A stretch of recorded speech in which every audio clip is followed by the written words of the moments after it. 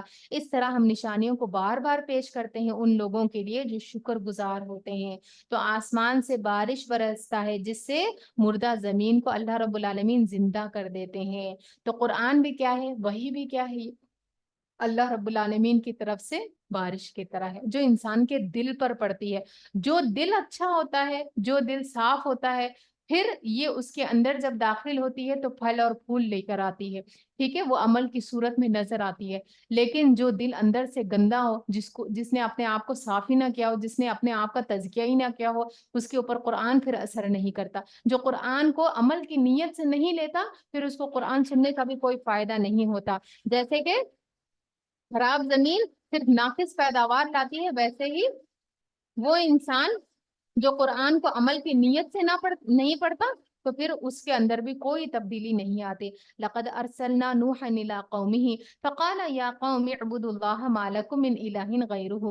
ہم نے نوح علیہ السلام کو اس کی قوم کی طرف بھیجا، اس نے کہا اے برادران قوم، اللہ کی بندگی کرو، اس کے سوا تمہارا کوئی الہ نہیں، میں تمہارے حق میں ایک ہولناک دن کے عذاب سے ڈراتا ہوں۔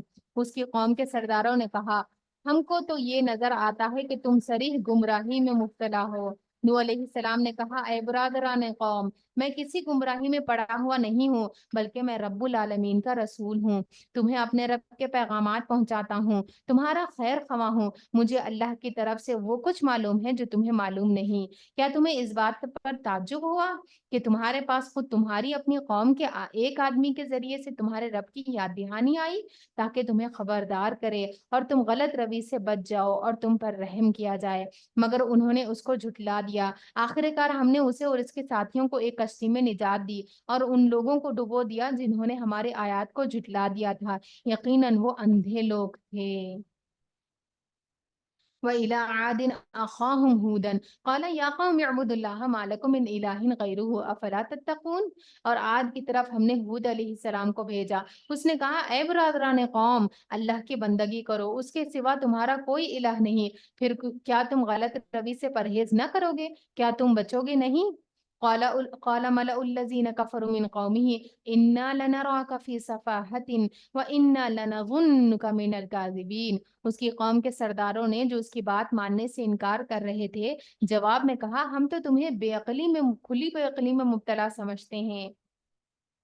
یعنی دین کے اوپر چلنے کو ان کے سرداروں نے کیا سمجھا؟ کھلی بے عقلی۔ آج بھی کافی سارے ایسے لوگ ہوں گے جو کیا سمجھتے ہیں؟ دیندار بن کر زندگی گزارنا سب سے بے عقلی کی چیز ہے۔ کیوں؟ کیونکہ انسان اگر حرام نہیں کھاتا، حرام چیزوں کی طرف نہیں جاتا، حلال پر اکتفا ہو کر کم میں زندگی گزارتا ہے، تو لوگ اس کو کیا کہتے ہیں کہ یہ بے وقوفی ہے۔ تو ہر دور میں جو ہے نا، لوگوں کے دل ایک ہی طریقے کی تھی، باتیں ایک ہی طریقے کی تھی۔ آگے آتا ہے کہ اے برادران قوم، میں بے یقینی میں مبتلا نہیں ہوں، کیونکہ میں اللہ رب العالمین کا رسول ہوں، تم کو اپنے رب کے پیغامات پہنچاتا ہوں اور تمہارا خیر خواہ ہوں جس پر بھروسہ کیا جا سکتا ہے۔ انا لکم ناصح امین۔ تو پیغمبر کے لیے کیا ہے، کیا بتایا گیا، کیا کوالٹی کو سامنے رکھا گیا کہ انا ناصح امین۔ تو جس کسی کو بھی ہم چاہتے ہیں دین کی طرف بلائیں تو ہمیں کس دل کے ساتھ، کس جذبے کے ساتھ بلانا چاہیے؟ نصیحت کے ساتھ میں، امانت داری، یہ وہ کوالٹی سے جو انسان کے اندر ہونی چاہیے اگر وہ دین کا کام کرنا چاہتا ہے۔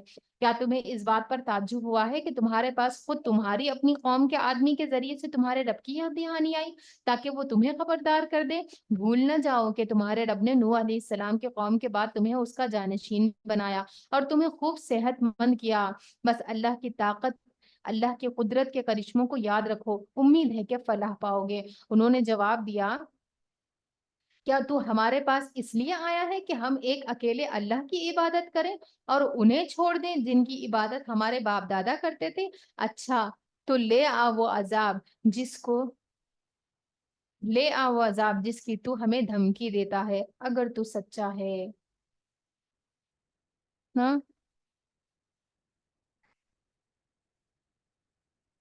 جی۔ اس نے کہا تمہارے رب کی پھٹکار تم پر پڑ گئی ہے اور اس کا غضب ٹوٹ پڑا ہے، کیا تم مجھ سے ان ناموں پر جھگڑتے ہو جو تم نے اور تمہارے باپ دادا نے رکھ لیے ہیں، جن کے لیے اللہ نے کوئی سند نازل نہیں کی؟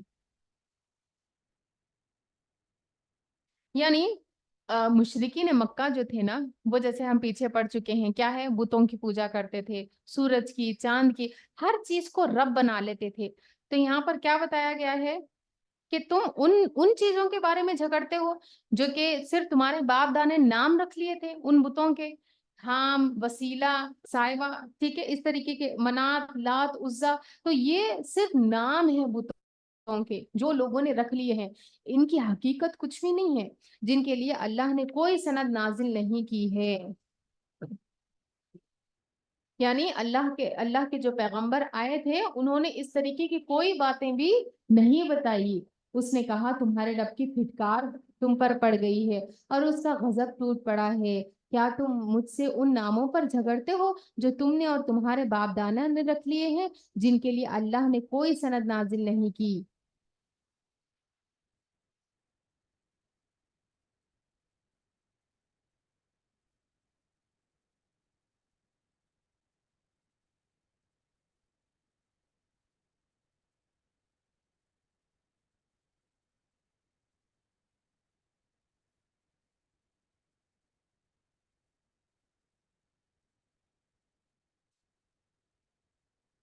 جن کے لیے اللہ نے کوئی سند نازل نہیں کی۔ اچھا تو تم بھی انتظار کرو اور میں بھی تمہارے ساتھ انتظار کرتا ہوں، آخر کار ہم نے اپنی مہربانی سے ہود علیہ السلام اور اس کے ساتھیوں کو بچا لیا ہے۔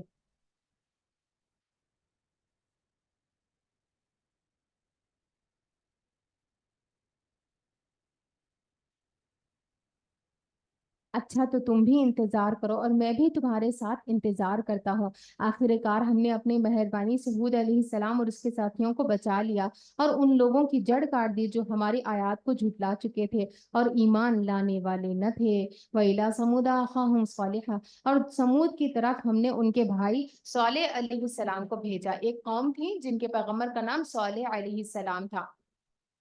صالح علیہ السلام نے کہا اے برادران قوم، اللہ کی بندگی کرو، اس کے سوا تمہارا کوئی اللہ نہیں، کوئی معبود نہیں، تمہارے پاس تمہارے رب کی طرف سے کھلی دلیل آ گئی ہے، یہ اللہ کی اونٹنی تمہاری لیے ایک نشانی کے طور پر ہے، لہٰذا اسے چھوڑ دو کہ اللہ کی زمین میں چرتی پھرے، اس کو کسی برے ارادے کے ساتھ ہاتھ نہ لگانا ورنہ ایک دردناک عذاب تمہیں آ لے گا۔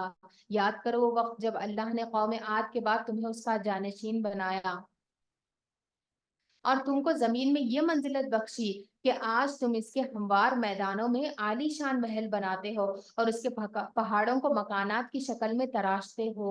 یعنی سمود کے پاس جو اللہ رب العالمین نے طاقت دی تھی، وہ کیا کرتے تھے، اس طاقت سے بڑے بڑے پہاڑ کو بھی تراش کے گھر بنا دیتے تھے اور بہت ہی خوبصورت گھر بناتے تھے۔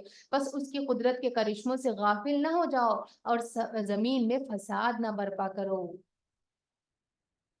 یعنی انسان کو اللہ رب العالمین جب کوئی طاقت دے، کوئی صلاحیت دے، بہت ممکن ہوتا ہے کہ وہ اس کو پا کر تکبر میں مبتلا ہو جائے، اس کو پا کر ہٹ دھرمی میں مبتلا ہو جائے، انا کا شکار ہو جائے۔ تو ہمیں کیا کرنا ہے، ہمارے پاس بھی جو صلاحیت ہے اللہ رب العالمین نے ہمیں دی ہے، اگر ہمیں بولنا اچھا آتا ہے، لکھنا اچھا آتا ہے، پڑھنا اچھا آتا ہے، کھانا بنانا اچھا آتا ہے، کوئی بھی صلاحیت جو اللہ رب العالمین نے ہمیں دی ہے، تو ہمیں اس پر اللہ رب العالمین کے شکر گزار ہونا چاہیے، نہ کہ اس کو اپنا فن یا اپنی کاریگری سمجھنا چاہیے۔ اس کی قوم کے سرداروں نے جو بڑے بنے ہوئے تھے، کمزور طبقے کے ان لوگوں سے جو ایمان لائے تھے، کہا کیا تم واقعی یہ جانتے ہو کہ صالح اپنے رب کا پیغمبر ہے؟ انہوں نے جواب دیا بے شک جس پیغام کے ساتھ وہ بھیجا گیا ہے اسے ہم مانتے ہیں۔ اس بڑائی کے مدعیوں نے کہا جس چیز کو تم نے مانا ہے ہم اس کے منکر ہیں۔ پھر انہوں نے اس اونٹنی کو مار ڈالا اور پوری سرکشی کے ساتھ اپنے رب کے حکم کی خلاف ورزی کر گزرے اور صالح علیہ السلام سے کہہ دیا کہ لے آؤ وہ عذاب جس کی تو ہمیں دھمکی دیتا ہے اگر تو واقعی پیغمبروں میں سے ہے۔ یعنی انسان جب حق سے پھر جاتا ہے، جب اپنے آپ کو بڑی چیز سمجھنے لگتا ہے، تو پھر کیا کرتا ہے، جانتے بوجھتے انکار کر بیٹھتا ہے۔ اب ان لوگوں کو معلوم ہو گیا تھا کہ وہ جو اونٹنی ان کے مطالبے پر اللہ نے بھیجی ہے وہ یقیناً اللہ ہی کی طرف سے ہے، لیکن چونکہ ماننا نہیں چاہتے تھے تو اس وجہ سے صاف انکار کر دیا۔ پھر انہوں نے اس اونٹنی کو مار ڈالا، خود ہی مانگا تھا اللہ سے معجزہ، لیکن خود ہی مار ڈالا اور پوری سرکشی کے ساتھ اپنے رب کے حکم کی خلاف ورزی کر گزرے۔ اور صالح علیہ السلام سے کہہ دیا لے آؤ عذاب جس کی تم ہمیں دھمکی دیتے ہو اگر تم واقعی پیغمبروں میں سے ہو۔ آخر کار ایک دہلا دینے والی آفت نے انہیں آ لیا اور وہ اپنے گھروں میں اوندھے پڑے کے پڑے رہ گئے، اور صالح علیہ السلام یہ کہتے ہوئے اس بستی سے نکل گئے، اے میری قوم، میں نے اپنے رب کا پیغام تمہیں پہنچا دیا اب، اور میں نے خود تیری بہت خیر خواہی کی، لیکن میں کیا کروں کہ تمہیں اپنے خیر خواہ پسند ہی نہیں ہے۔ اس کے بعد لوط علیہ السلام کا واقعہ ہے۔ وَلُوطًا إِذْ قَالَ لِقَوْمِهِ أَتَأْتُونَ الْفَاحِشَةَ، لوط علیہ السلام کی قوم نے کیا کیا تھا؟ اور لوط علیہ السلام کو ہم نے پیغمبر بنا کر بھیجا۔ پھر یاد کرو جب اس نے اپنی قوم سے کہا کیا تم ایسے بے حیا ہو گئے ہو کہ وہ فحش کام کرتے ہو جو تم سے پہلے دنیا میں کسی نے نہیں کیا تھا۔ یہ کیا کرتے تھے لوط علیہ السلام کی قوم؟ مرد سے تعلقات بناتے تھے، عورتوں کو چھوڑ دیتے تھے۔ تم عورتوں کو چھوڑ کر مردوں سے اپنی خواہش پوری کرتے ہو۔ حقیقت یہ ہے کہ تم بالکل ہی حد سے گزر جانے والے لوگ ہو، یعنی ایسا کرنا حرام ہے۔ لوط علیہ السلام کی قوم اس فعل میں مبتلا تھی، اور آج امت محمد صلی اللہ علیہ وسلم کی قوم بھی اسی فعل میں مبتلا ہو چکی ہے۔ اللہ تعالیٰ ہمیں محفوظ رکھے۔ وما كان جواب قومه الا ان قالوا اخرجوهم من قريتكم انهم اناس يتطهرون، جب نصیحت کی گئی کہ ایسا کیوں کرتے ہو، عورتوں کو چھوڑ کر غیر فطری چیز میں کیوں مبتلا ہوتے ہو، تو قوم نے کیا جواب دیا؟ مگر اس کی قوم کا جواب اس کے سوا کچھ نہ تھا کہ نکالو ان لوگوں کو اپنی بستیوں سے، بڑے پاکباز بنتے ہیں۔ آخر کار ہم نے لوط علیہ السلام اس کے گھر والوں کو سوائے اس کی بیوی کے جو پیچھے رہ جانے والوں میں سے تھی بچا کر نکال دیا، اور اس قوم پر برسائی ایک بارش، پھر دیکھو کہ ان مجرموں کا کیا انجام ہوا۔ تو ہومو سیکشوالٹی جو ہے، مرد کا مرد سے، عورت کا عورت سے تعلق، یہ حرام ہے، یہ بہت برا فعل ہے۔ اس تعلق کی وجہ سے اس قوم پر ایسا عذاب آیا تھا جو کسی اور قوم پر شاید ہی جس کا تصور بھی ملتا ہے۔ تو اس کے بارے میں قول بھی آتا ہے، ابن عباس رضی اللہ عنہ کہتے ہیں کہ اگر ایسا مجرم پکڑا جائے تو اس کو اونچے پہاڑ پر لے جا کر وہاں سے دھکا مار کر اس کو پھینک دیا جائے۔ کیا وجہ ہے؟ کیونکہ یہ جو بیماری ہے نا، یہ پھیلتی ہے اور یہ غیر فطری طریقہ ہے۔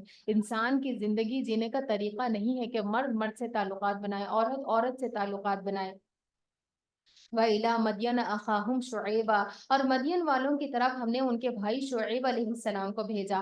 قَالَ يَا قَوْمِ اعْبُدُوا اللَّهَ مَا لَكُم مِّنْ إِلَٰهٍ غَيْرُهُ، اس نے کہا اے برادران قوم، اللہ کی بندگی کرو، اس کے سوا تمہارا کوئی الہ نہیں ہے۔ قَدْ جَاءَتْكُمْ بَيِّنَةٌ مِّن رَبِّكُمْ، تمہارے پاس تمہارے رب کی طرف سے صاف رہنمائی آ گئی ہے، لہٰذا وزن اور پیمانے پورے کرو۔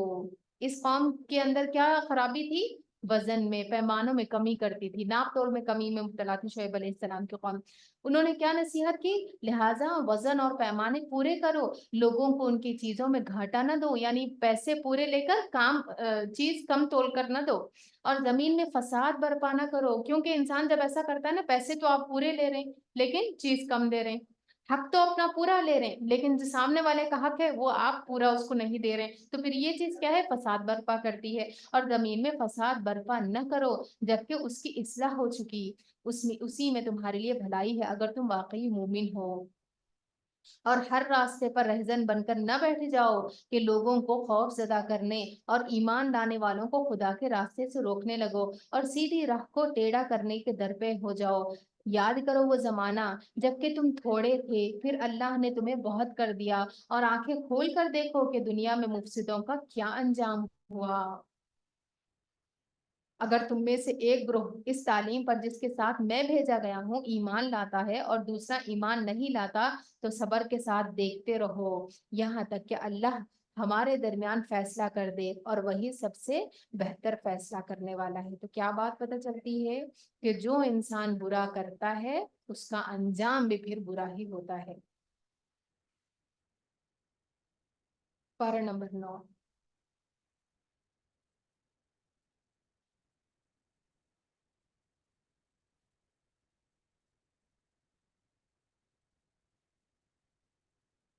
قال الملأ الذين استكبروا قومه من قومه لنخرجنك يا شعيب والذين آمنوا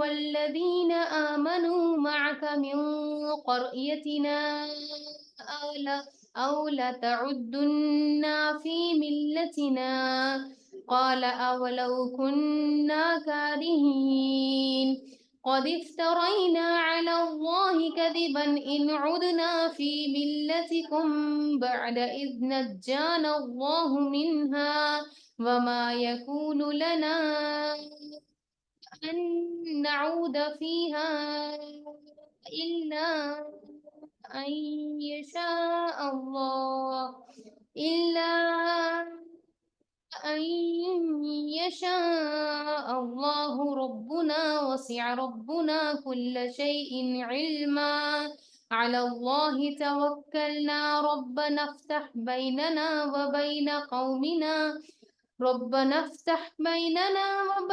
قومنا بالحق وأنت خير الفاتحين.